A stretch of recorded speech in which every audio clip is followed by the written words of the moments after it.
anos das SAFs no Brasil, a gente faz algumas análises retrospectivas e previsões do que vai acontecer no mercado do futebol brasileiro, dos clubes brasileiros em relação às SAFs. O que as SAFs mudaram no futebol brasileiro e o que projetam para os próximos anos. Bom, vamos lá.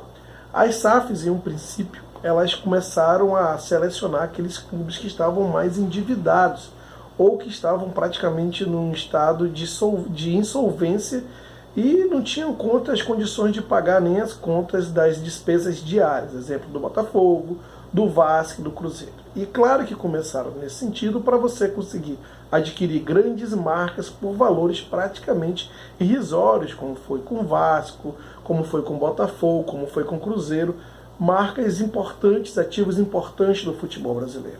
Agora, a ideia que se criou é que as SAFs eram a resolução, a salvação para tudo, quando na verdade não é. A SAF é uma das alternativas que você tem para gerir o futebol como empresa ou gerir o futebol de uma maneira minimamente profissional. Tanto não é a solução para tudo que nós temos o Vasco aí após praticamente 3 anos de SAF sem conseguir disputar entre os grandes clubes do futebol brasileiro. Na verdade, nos 2 últimos anos lutou para não cair, ou melhor, lutou para subir, ano passado lutou para não cair, e esse ano aí está disputando o meio de tabela. A mesma coisa a gente pode dizer na primeira fase do Cruzeiro, que lutou ali para não cair. Primeiro brigou para subir e depois para se manter na Série A. E o Botafogo já é um pouco diferente. E aí está a questão, porque o Botafogo ele tem um investidor que ele tem uma empresa que é multiclubes, que a gente fala, que você tem aí clubes ao redor do mundo, principalmente no mercado europeu, e você pode utilizar justamente o mercado brasileiro para você fazer transações, já que no mercado europeu você tem a questão do fair play financeiro, que é o maior controle das transações nas vendas de jogadores. Então você tem um limite, uma restrição para transicionar jogadores, para comercializar jogadores, para comprar jogadores especificamente. E aí você usa o futebol brasileiro, que não tem ainda essa lei, essa política de fiscalização, e você consegue fazer os negócios dessa maneira, usando o Botafogo como fosse um entreposto para passar jogadores por aqui, legalizar a operação e jogar para a Europa. Então essa é uma das possibilidades que tem quando você constrói uma SAF.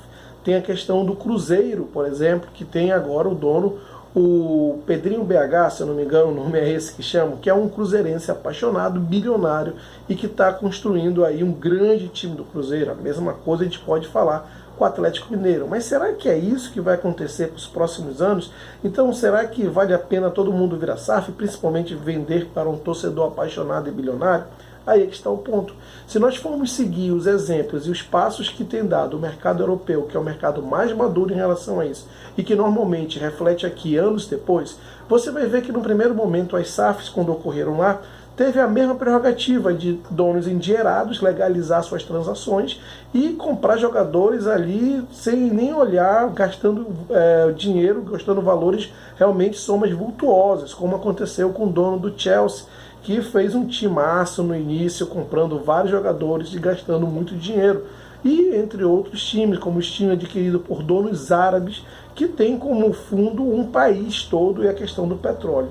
Só que em determinado momento o mercado europeu, não sabendo da origem desse dinheiro e abrindo margem para que esse dinheiro, para que o futebol servisse como uma alternativa de lavar esse dinheiro, já que você não sabe a origem, você pode estar lavando um dinheiro que não tem uma origem limpa. E aí começou a se criar o que se chama de fair play financeiro. O que é o fair play financeiro? É você justamente buscar a origem do dinheiro e limitar os gastos atrelados à sua capacidade de faturamento, de receita. Quero dizer o seguinte, se um clube ele levanta de receita 100 milhões de reais por ano, ele não pode gastar 200 e também não pode permitir que o dono invista em termos de patrocínio mais de 30% do seu faturamento, senão, de novo, você vai dar abertura para que você acabe lavando dinheiro, legalizando dinheiro, melhor dizendo assim, um dinheiro que você não sabe a origem. Então, o mercado europeu, as principais ligas europeias começaram a colocar restrição na questão dessas SAFs, na questão desses investidores, para legalizar, para controlar esse dinheiro e para saber de onde vem, para que não seja injusto você ter clubes com uma origem infindável de dinheiro e outros clubes que trabalham todos certinho e não consigam competir. Sem contar da questão do controle do dinheiro limpo, né? E é exatamente por isso que deve passar o futebol brasileiro, porque a primeira etapa está acontecendo exatamente como aconteceu na Europa. E a segunda etapa vai ser a etapa do fair play financeiro, onde, por exemplo, como é que é possível o Botafogo gastar 200 milhões de reais em contratação de jogadores, se o próprio Botafogo ele fatura somente 400 milhões de reais, parece que chegou a 400 e quase 500 milhões de reais, e gastar quase metade do que arrecada só com contratações. Não faz nenhum sentido. Em uma empresa comum, isso nunca seria sustentável. É exatamente isso que o fair play financeiro ele vai coibir, ele vai limitar teus gastos. Não é que você não pode gastar aquilo que você arrecada. Muito pelo contrário, o que você arrecada você pode gastar. Agora, o que você não pode gastar é aquilo que você não arrecada. De novo, o Botafogo, só com contratações, ele gasta metade do que arrecada, sem contar os salários, os outros gastos que tem.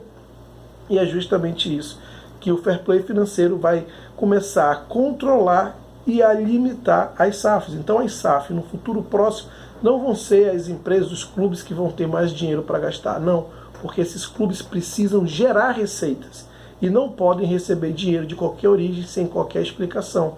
Então esses clubes precisam gerar receitas para que o mercado se equilibre, se normalize e o dinheiro seja melhor fiscalizado. Ou seja, mesmo quem vem tem um dono bilionário, vai precisar explicar de onde vem o dinheiro e vai precisar gastar aquilo que gera de receita, para que o mercado se equilibre e se comporte da maneira em acordo com a lei, com as leis, em acordo com o fair play financeiro. Bom, se você gostou desse conteúdo, deixe aqui o seu comentário, seu like, se inscreva no canal e até a próxima.